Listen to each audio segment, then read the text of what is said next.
every time we say something like, Penn State doesn't have any official visitors this weekend, and we might not hear about anything until later in May, maybe even in June. No. Penn State continues to get these spring commitments in the class of 2026. The guy who's been tracking all of that for us over at BlueWhiteIllustrated.com with Ryan Snyder is Sean Fitz, publisher for Blue White Illustrated. Fitz, welcome. We're here again, and Penn State has another commitment. So who are we talking about today? We're here again. You've been here a lot lately. Yes, Penn State on a run throughout the spring that I think probably exceeded expectations in terms of final commitments, or at least verbal commitments. So Penn State on the board with its 17th commitment once again. Daniel Jennings reclassifying really messed up numbers in my head, but Penn State picked up Jaziel Hart, a three-star cornerback from Roanoke, Virginia, North Cross School, down there. If you've driven to Roanoke, bless you. No, it's another cornerback for Terry Smith's room. We have him as a 4-star, actually at on 3, the number 35 cornerback nationally. The industry slightly lower. The stars are different. The numbers aren't that different. Number 40 cornerback overall, according to the on 3 industry rankings. Number 12 in Virginia. We have him at number 7. So Virginia's a big state. But the latest pickup is another pickup on the defensive side of the ball. Penn State started fairly offensive heavy in the class of 2026, but defense catching up quickly.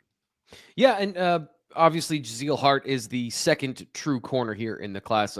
Based on what we've seen of him, I think we both expect him to be a corner.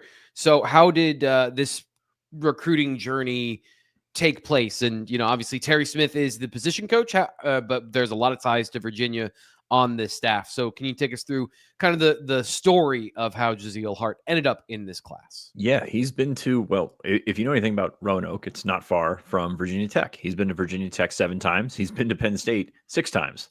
That's quite an effort to make to get up to central Pennsylvania.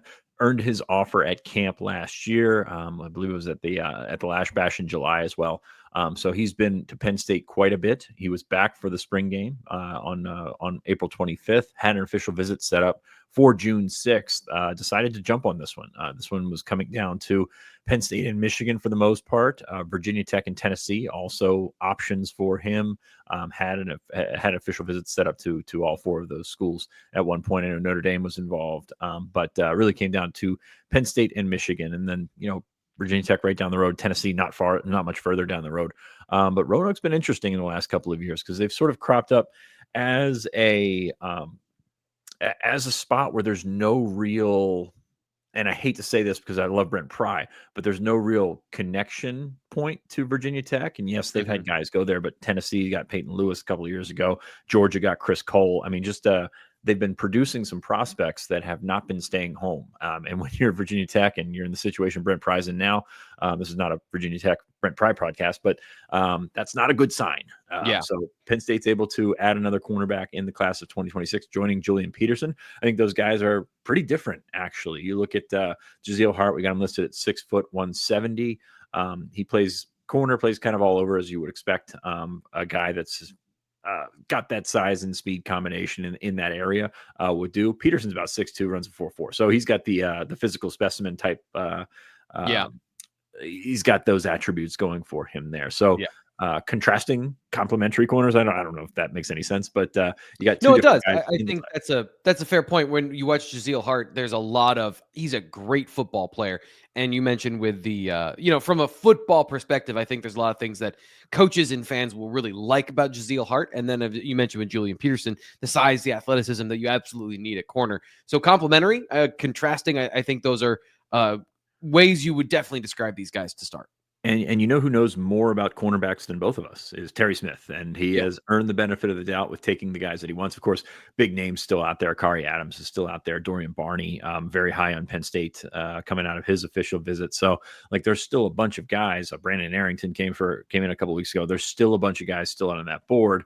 And to be frank, I'm not sure that Jaziel Hart and Julian Peterson is scaring anybody away. So I think that makes sense in this new era of college football recruiting where the numbers probably don't matter as much as they once did. By the way, got a piece up on BlueWhiteIllustrated.com about Penn State's numbers and how things could shake out the rest of this cycle, because it's going to be an interesting month and a half or so going from here. Yeah, so I took a look at some of the full game footage to get some context on Jaziel Hart, and he is one of the most interesting prospects that I've watched in a while. There's a lot of contrasting things, speaking of contrasting things, in his profile himself. So explosive. He's got great jump off the line. The testing metrics, they back that up.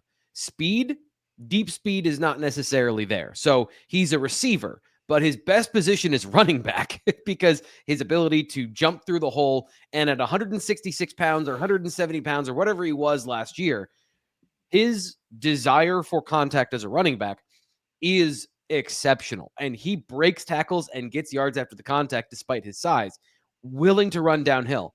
On defense, not a great tackler. You would think those two things would line up, but I think more of a technique issue and kind of a run defense awareness issue. So those are just some really fascinating things. I've got the full breakdown at bluewhiteillustrated.com on his strengths and the areas that he needs to develop.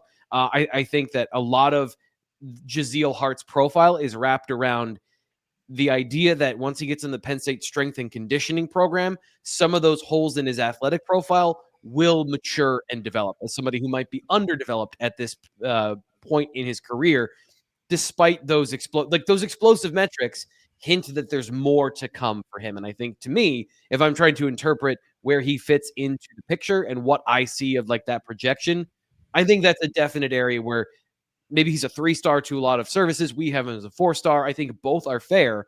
If you're projecting that upside, there's evidence that those things can improve as he gets stronger and has more lean muscle. Yeah, I think that's kind of what you're leaning on, is him getting faster. I mean, his track numbers, frankly, not that great in terms of what you're looking at for a typical Penn State cornerback prospect. He's going to need to get faster. He's going to need to get quicker.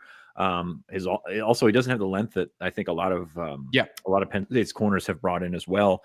Is he a nickel guy? Is he a slot guy? Maybe we would see about that. I know that we have talked about, I don't think we've talked on air about the comparison to Kenny Woosley, but there's kind of some similarities there. And Kenny, I think, has done pretty well for himself so far. So again, this is coming down to trusting Terry Smith on that. You mentioned the football attributes. It's going to be a big step up for him in competition in terms of guys that he's chasing around. So there's a lot to work on before Hart gets here, and I guess that'll be less than a year. So assuming he's a January enrollee, which I probably should have thought about before I said that sentence. But it's fair assumption at this point when half the class is. You got a coin flip as opposed you're to better off. Yeah, I mean, Penn State just brought in 10 of its last 11 guys in a class of 27, I think it was. So the dinosaurs that are summer enrollees, and I know that that's out of their hands a lot of times with schools not allowing it. That's kind of gone away, hasn't it? Yeah. So when we talk about that upside too, the last thing I got here is that when you watch Jaziel Hart, you can't help but root for him. We're supposed to be impartial, and we generally get to know these players, and you root for them individually. But I root for the football player too, watching their personality come out on film. This dude, I called him a war horse because he takes a lot of hard snaps on both sides of the ball. Plays corner, running back, receiver, and plays hard the entire time. He is on every special teams. And I know, as you mentioned, the Roanoke area, probably you got there's a lot of necessity there. But even in those situations, you'll find guys that have maybe a secondary role on one side of the ball. He is the offense. He's a big part of the defense. And I think that IQ and that trust that you see from him, from his high school coaching staff, is one of those things where not only do you think that there are areas to bet on for him to develop, the personality and the person, as you mentioned, Kenny Woosley, there's a tenacity there, and there's a mental aspect of it that I think that Penn State probably really likes with Jaziel Hart, where if you're going to say, okay, we have a guy that we think can develop, we think he can, and then will he actually do it? Will he put in the time and the work and the effort? And I don't know him personally, and I want to make that clear, but watching football and watching players, you get a sense of their personality and the way they go about things. And he's a guy that I'm in my mind banking on. This guy's going to do everything possible to be the guy that he can be and maximize that potential. So, we'll see if all that matches up or if that was all just context clues gone awry.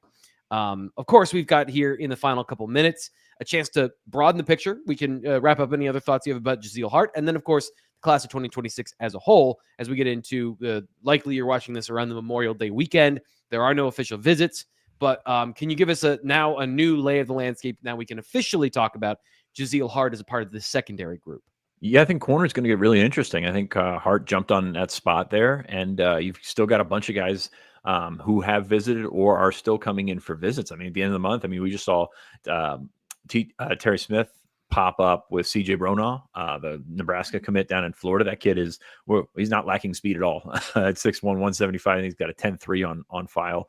Oh, Peyton wow. Dyer is a guy that was committed to South Carolina that Penn State's in on. So they've got a bunch of options, which is kind of how Terry recruits. I mean, he's got a wide breadth of guys that he has targeted, and Amari Polidor at St. Francis, kind of the same way. Danny Odom, who's a kid from he's from Farrell, PA, he plays at the First Academy in Orlando, is kind of blown up a couple of times now. He was committed to North Carolina, and then he came to camp at Penn State, earned an offer from Penn State, had a couple of picks in his spring game a couple of weeks ago against Noah Grubbs, who's going to Notre Dame as a quarterback, and Ohio State just offered. So, I mean, it's really interesting to watch corner. I think this is probably probably one of the more fascinating positions going down the next 6 to 8 weeks, because Kari Adams still there, Dorian Barney's still there. I mean, there's a lot of things that could happen, and we don't know how it's going to happen, but we've seen Terry Smith work in the past, and we have a pretty good idea of how it's going to turn out. Yeah. It's having all those options is very good for Penn State. Getting your top options and making sure that you have the players you want and the players that fit all those things. That's their task over the next month and a half. So we'll see how all that plays out, both here on the Blue White Illustrated YouTube channel and at bluewhiteillustrated.com. Always should remember to do this at the beginning, but I'm too excited to tell you about everything that we just had to talk about with Jaziel Hart. So if you're still here, please don't exit the video yet. Like the video and subscribe here to the Blue White Illustrated YouTube channel, because you help us grow and do this on a regular basis. And we want to make sure that we give this stuff to you in the best possible manner. And that does require a little bit of help from you. It's completely free. Like, subscribe, all the things you know about with modern social media. So just give us a hand and we'll keep giving you the information you want here on the Blue White Illustrated YouTube channel with our committed series. Next time Penn State gets a commitment, we'll be back to talk about it. Till then, for Sean Fitz, I'm Thomas Frank Carr. We'll talk to you then.